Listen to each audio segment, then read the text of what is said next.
2023 is over and a new year has begun. You probably have a whole list of New Year's resolutions, such as going to the gym and shrinking that inner tube, which has gotten more enormous thanks to all the Christmas cooking you shoved down your pie hole. And you probably swore to treat your family and friends a lot better. Well, you can add one more New Year's resolution to your list.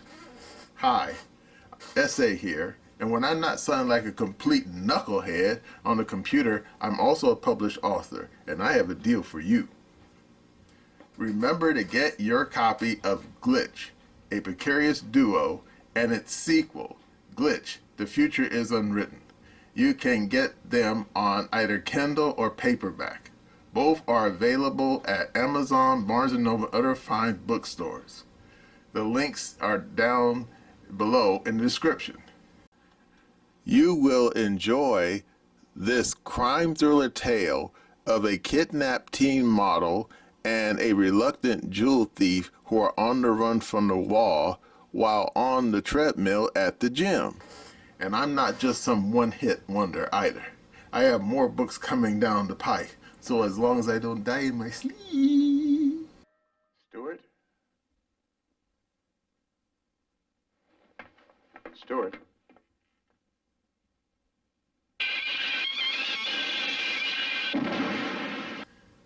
You'll see those other books too. Now let's get back to the video.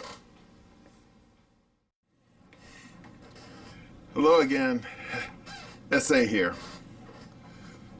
Back when I was a kid, a teenager actually, I witnessed the 1976 election.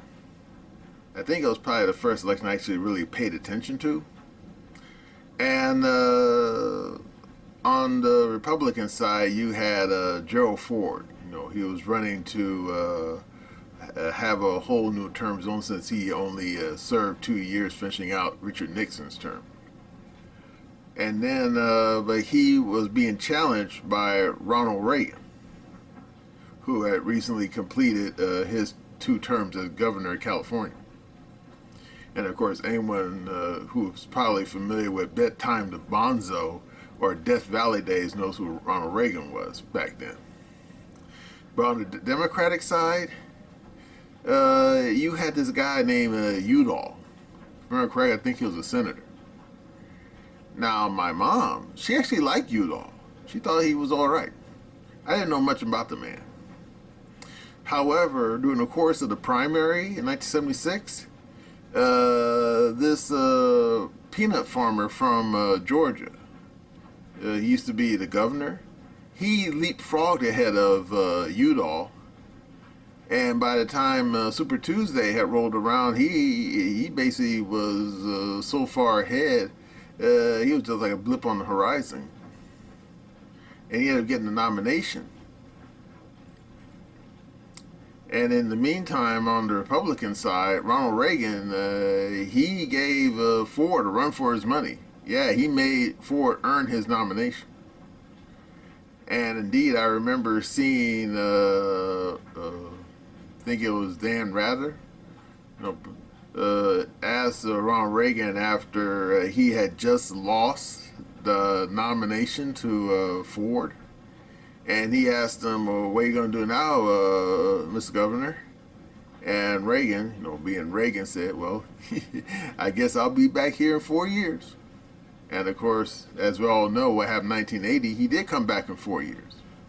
And he got the nomination, and that time he did get the nomination, and he later became president. Now, I have to admit, I didn't like Jimmy Carter. I thought he smiled too much.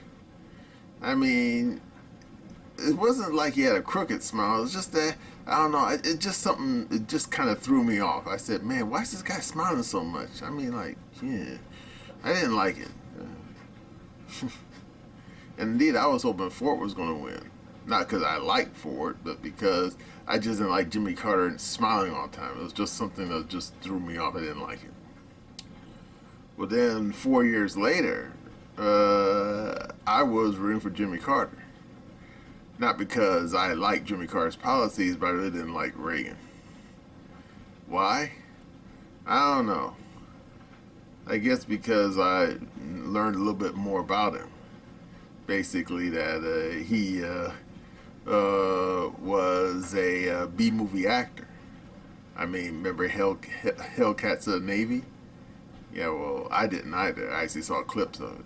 And I said, man, people want to put this guy in the White House? I said, no, I don't think that's a good idea. And while I would say that Jimmy Carter didn't do a good job, I still felt that at least he has experience compared to this clown.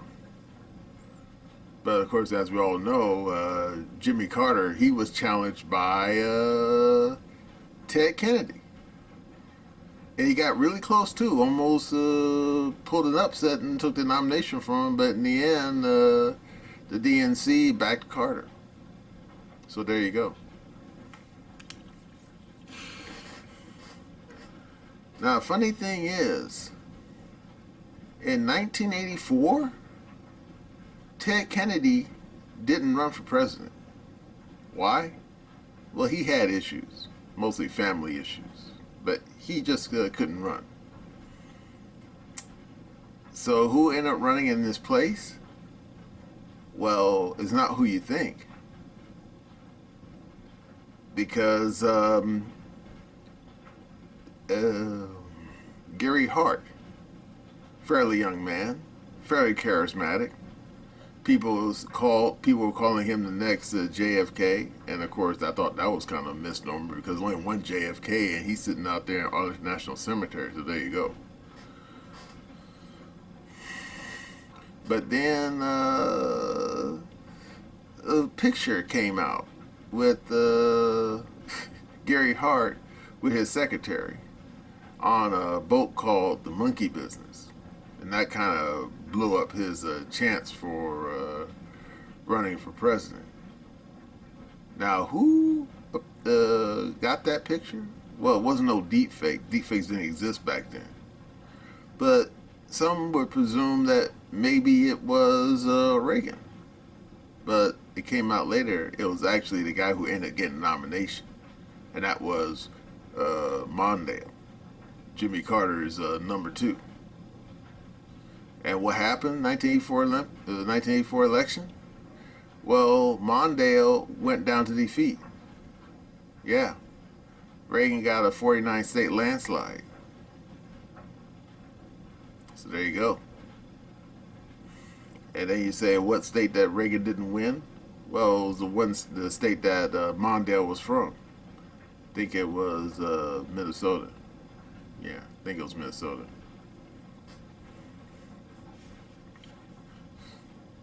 But anyway, a funny thing happened in 1988. People were talking about Gary Hart again. And you say, but didn't he get messed up because of that Contramat? Technically. But at the time, the Democratic Party really didn't have anybody. And since Reagan wasn't running in 88, the Democrats thought they had a chance. And then but they didn't pick Gary Hart. Why? I don't know. They just didn't. Instead, they picked Dukakis. And of course, the problem with Dukakis was the guy had ice water for blood. Yeah, the guy was real cold fish. And of course, Bush 41, he wasn't all that charismatic either. I mean, the guy was about as charismatic as dirty dishwater. So Bush 41 ended up becoming president. So you could say it was a simple example of the devil you know and the devil you don't know. People knew Bush, but they didn't know Dukakis. So in the end, people said, Bush, Dukakis, So they picked Bush. And of course, the rest is history. But anyway, this video is not really about old elections. This video is about the here and now. Because right now, January the 15th, 2024, there's a caucus going on in Iowa. And there's 4 people up. You have Vivek Ramaswamy. Seems like a decent guy. He doesn't seem to be stupid. And then you have Neocon Nikki. I mean, a woman is just basically Hillary with a black wig. So that tells you right there what she's all about. And then you have DeSantis. Now, DeSantis, he did a good job as governor of Florida. But I think he got tricked. He got fooled. And indeed, multiple people, smart people, like Tim, the guy I like, and the people over at the Redacted, Clayton Morris. And of course, Dr. Steve Turley. They all said that DeSantis got tricked by the DNC leadership. Why? Hard to say. Because a lot of smart people, people really know this stuff, said that DeSantis should have simply stayed in Tallahassee and allowed Trump to go ahead and serve his second term. And then DeSantis, will have a clear field to run in 2028. But he didn't do that. Why? Like these people said, he got tricked. And according to Clayton Morris, he felt that what happened was that these big shots in the RNC basically whispered in DeSantis' ear, telling him, go ahead, run for president, because Trump is going to be there. He's going to be in prison. Now, of course, you say at this point, but wait a second. Trump is like minted gold. I mean, there's no way Trump was going to lose against Biden. So why was the RNC leadership doing this? Because if you remember 2016, the RNC leadership didn't like Trump. They didn't consider him a real Republican, which is technically true. If you're talking about old boozy country club types, like Mitt Romney, or Turtle Man himself, and of course Lindsey Graham. I mean, man, what a joke. I mean, these people didn't like Trump. These people couldn't stand Trump. Because Trump technically wasn't a Republican. He was basically a Clinton-esque Democrat. Indeed, you could look it up. Trump was a Democrat for years. But then he flipped during the time of Obama. Why? I don't know. I guess he had his reasons. But anyway, right now at this damn caucus, you have 4 people. And Trump, he's there along with everybody else. And unless, of course, he slips on a banana peel, Trump's likely going to win the caucus. Now, what happens after that is anybody's guess. Now, of course, there's a lot of knuckleheads, not just in the RNC leadership, but also in the DNC leadership. They want Trump out of the way for their own reasons. Now, of course, will they get their way? I don't know. Because these lawsuits, on the surface, they seem pretty serious, but then when you look at them at a granular level, they're all rubbish. I mean, especially that stupid one up there in New York where they're trying to say he defrauded nobody. I mean, over his damn properties and stuff. I mean, I'm not a real estate dude, but if you're going to defraud somebody, someone has to be the injured party. And if there's no injured party, then you didn't defraud anybody. I mean, that sounds logical. And then, of course, the stupid woman down there in Atlanta, she's got her panties all in knots because they just found out that she and her boyfriend, look like they were trying to run some money laundering scheme on top of trying to prosecute Trump under the RICO statute, which is just bonkers. And as for that damn stupid wannabe lawsuit in damn D.C. about the stupid riot that happened at the damn Capitol, Well, that's a bunch of nonsense because they have no case. I mean, they're going to try him under insurrection? What insurrection? I mean, there's nothing there to that case. And if they have a jury trial, and hopefully an honest jury, not a bunch of left-wing radical knuckleheads, he ain't gonna get convicted. It's dumb. And yet, there's still people, both in the DNC and the RNC leadership, who are sitting there still whispering that, oh, Trump ain't gonna make it, Trump ain't gonna be there, Trump, he's gonna end up in the damn Leavenworth or worse over in Florence, Colorado, where the Supermax is. You know, sitting over there next to Ramsey Youssef's cell. Now, will he? Don't know. But it'd be really fucking stupid if it actually went down like that. And in the meantime, the damn RNC is sitting there promoting Nikki Haley. Why? Why do you think? I mean, the woman, she's basically Hillary Clinton, a neocon knucklehead. In other words, as far as she's concerned, war is good. In other words, why should we just have only wars in Ukraine and damn Yemen and of course the damn stupid the damn people in China over Taiwan, even though there's actually no war happening there yet. I mean, as far as she's concerned, let's set the whole world on fire. No, fuck it. And they say, why you want someone like that for president? Because some people think it's good for business. And of course, anyone knows anything about neocon Nikki knows that she's got stock in Boeing, you know, the airline company. But you know what Boeing also makes? They make weapons. Yeah, that's right. So if these knuckleheads start a bunch of stupid wars all over the place, and they start dropping bombs on people, well, who's going to build those bombs? Yeah, Lockheed Martin, Boeing, Martin Marietta, all those damn defense contractors. And if you have stock in those companies, you're going to make good money.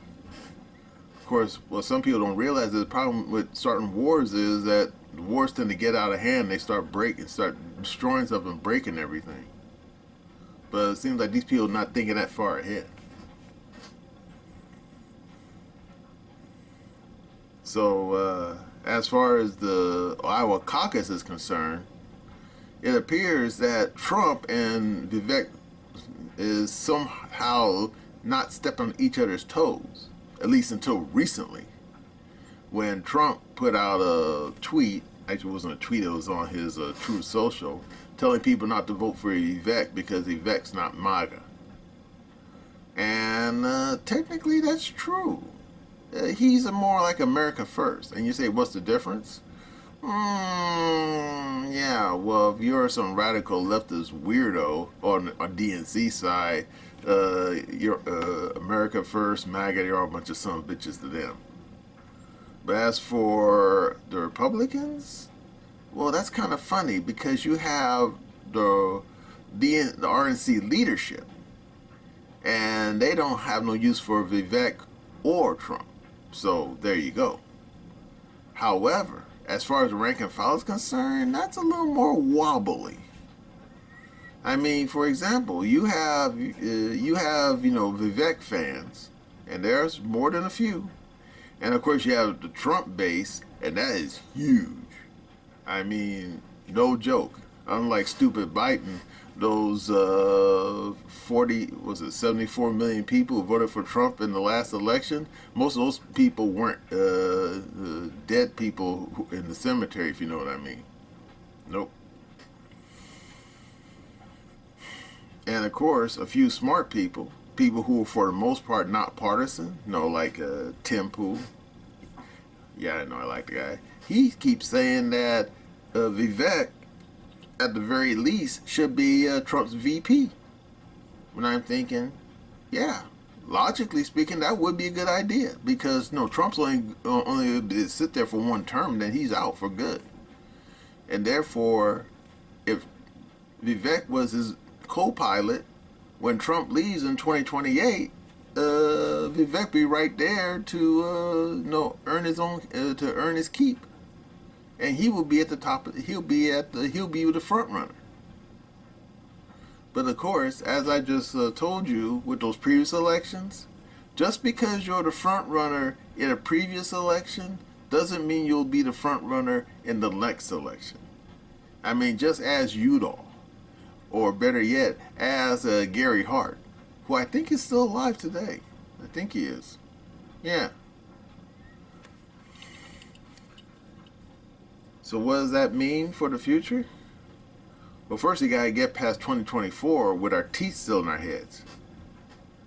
But when 2028 rolls around, there's no guarantee that Vivek will be the front runner. And then you say, well, who would it be? No man knows the future. But if damn DeSantis doesn't slip on a banana peel and break his neck in the shower, he could pull a Reagan. Because remember what Reagan told Dan Rather. When he didn't dethrone Ford, he said, I guess I'll be back in 4 years. And I'm thinking, yeah. If DeSantis doesn't alienate too many people, we might very well see him come back in 2028. Only question is, will DeSantis be the front runner in 2028, or will it be Vivek? Now, of course, some of you Vivek fans right now are saying, but hey, why are you discounting Vivek out? Now, he could get the nomination. And I'm thinking, only if something happens to Trump. And right now, the way these lawsuits are going, well, there's a chance that some of these knuckleheaded prosecutors might pull a fancy dance and stick Trump in the hoosgow. There's no guarantee it's going to happen. There's no guarantee. So yeah, if Trump doesn't end up in the calaboose, he'll likely get the nomination, and he'll likely win the presidency. Unless, of course, they swap out old Sleepy Joe for somebody else. But who are they going to replace Sleepy Joe with? Cackling Harris? Yeah. Oh no. Gruesome Newsom? Oh boy. Nah. Yeah. Democrats, they got nobody.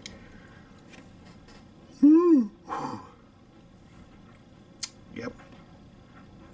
So whatever happens at the caucus out there in Iowa, this is just round one. And we got several more rounds to go before convention time.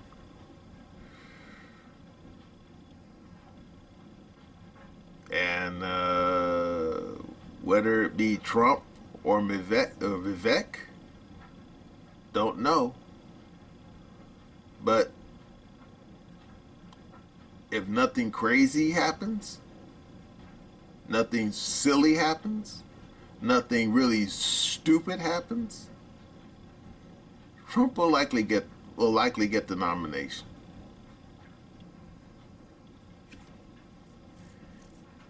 And at that point, the race will be on for 2028. Yep. Certainly will. Well, that's all I have to say about election season 2024. And that's my opinion.